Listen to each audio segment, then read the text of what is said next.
Selamat siang semuanya. Apa kabar? Waduh, sudah pada besar-besar ya. Wah Haji, bagaimana bang? Sudah ada kabar mau ke Bandung? Oh belum, baik-baik. Muha, bagaimana kamu jadi kuliah ke Australia? Baik-baik, sudah sampai mana persiapan? I see.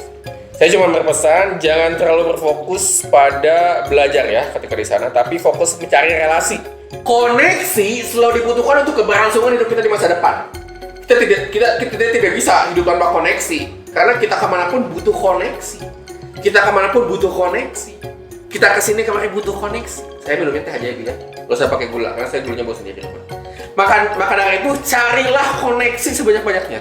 Coba kalian main ya ke kampus saya di IBT.